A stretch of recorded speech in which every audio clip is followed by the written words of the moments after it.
Agad na pinag-utos ng Department of Justice sa DOJ ang investigasyon matapos mapaulat ang di umano'y nakakababang dangal na body search na sinagawa ng mga prison officer sa dalawang misis na dalaw sa National Bilibid Prison o NBP sa Muntinlupa City. Ayon sa isang dalaw na si Gloria Almonte, halos manginig at maiyak siya nang siya'y sumailalim sa kakaibang body inspection sa Bilibid. Sa inspeksyon ay kinailangan daw nilang tanggalin ang kanilang mga damit at underwear. Ayon sa isang pahayag, sinabi ni Justice Secretary Jesus Crispin Remulla na hindi nito itotolerate ang anumang maling gawa ng mga officer na mapapatunayang umabuso sa ginagawang body search sa loob ng Bilibid.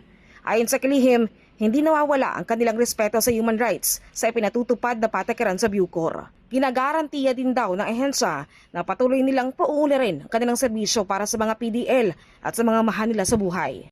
Ang mga asawa na biktima umano ng di makatarungang body search ay naghain na ng reklamo sa Commission on Human Rights. Nagsasagawa na rin ang CHR ng sarili nilang investigasyon.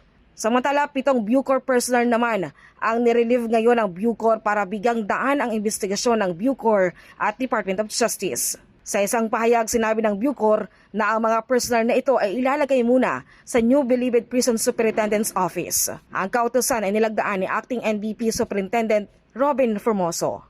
Ayon kay Formoso, ang investigasyon nila ay sa sentro sa kung may nilabag nga ba ang sinagawang body search. Sinabi ng NBP Maximum Security Camp Commander Abel Ciruela na ang naturang strip search ay kanila nang ipinatutupad sa mga dalaw noon pang taong 2018. Naging mandatory ito dahil sa mga kontrabandong na ipapasok sa loob ng Bilibid. Meron daw kasi mga bisita ang nahuling nag-i-smuggle ng kontrabando sa NBP. Ang mga ayaw naman na dumaan sa inspeksyon ay maaring mag-avail ng online visitation. Sinabi naman ni Bucor Director General Gregorio Catapang Jr., kailangan nilang bumili ng mamahaling body scanners para maalis na ang strip search sa mga bisita. Pero habang wala pa mga ito, ay kailangan nilang gawin ang manual inspection.